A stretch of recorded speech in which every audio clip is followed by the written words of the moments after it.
The truth can't be told nor understood by the mind, only embodied.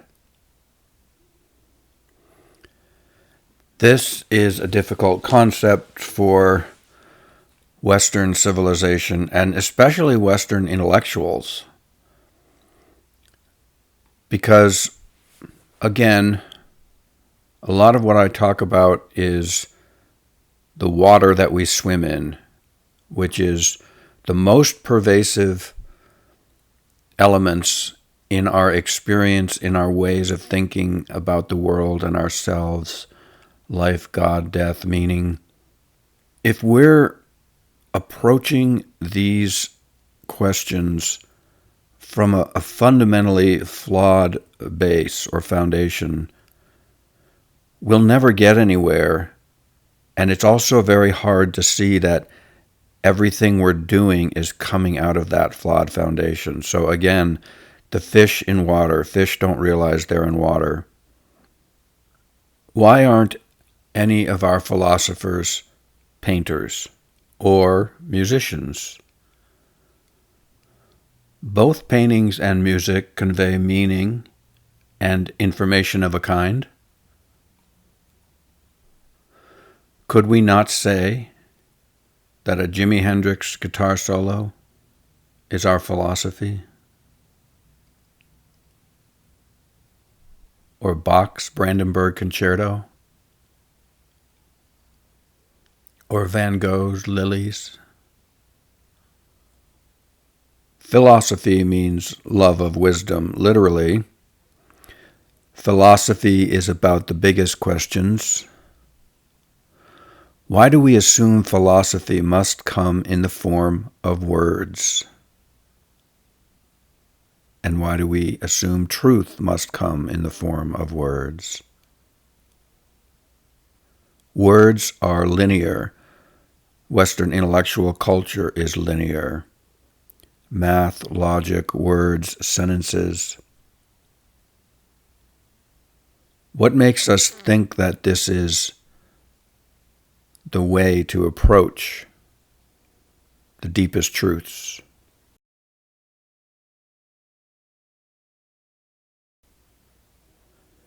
Consider that the fountainhead of all our philosophy is widely considered to be Plato. And Plato, in turn, idolized, you could say, at least early in his life, Socrates. And Socrates never wrote anything down. Socrates was a powerful personality.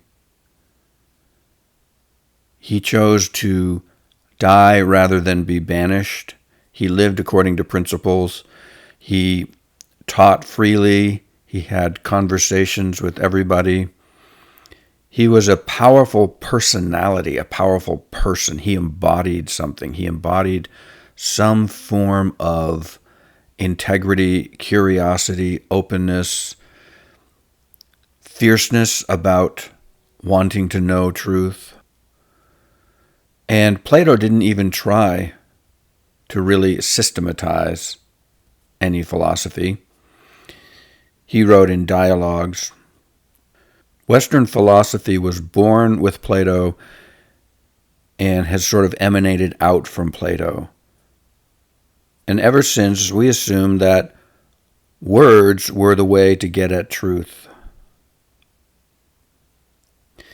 Now think about another powerful personality in Western civilization, Jesus.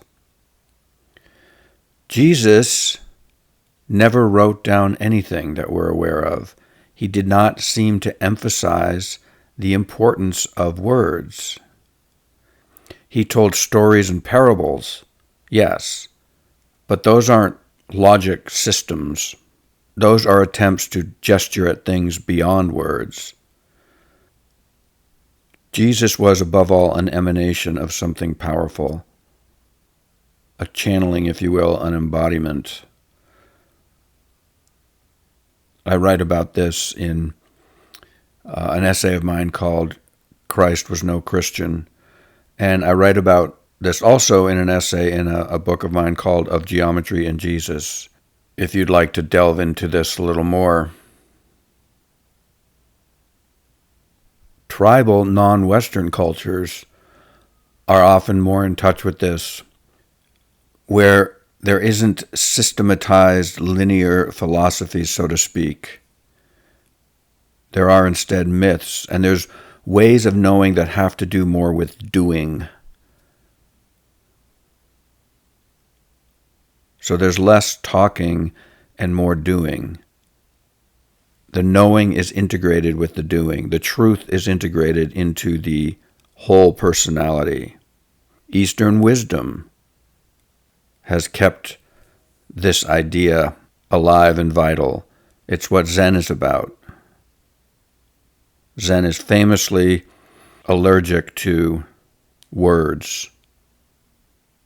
It's about spontaneity. It's about achieving a state of flow, you could say. Taoism emphasizes the same thing. The Tao that can be spoken is not the true Tao. Contrast these approaches, the tribal, mythological, Eastern, to the Western approach to deep wisdom. All three of the West's major religions are referred to as people of the book, the Torah, the Bible, the Quran. Words. Do words really matter to you? Or does something ineffable really matter to you? Like those birds chirping. It's not to say that philosophical discussions cannot be fruitful, fun, or interesting, the way we tend to have them in the West or have had them. But the truth isn't a dried up, abstract concept that we can toss around.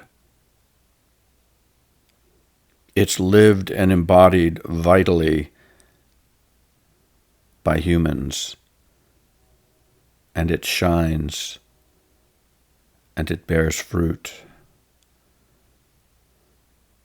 My philosophy is a tree, and a bird, and the Beatles.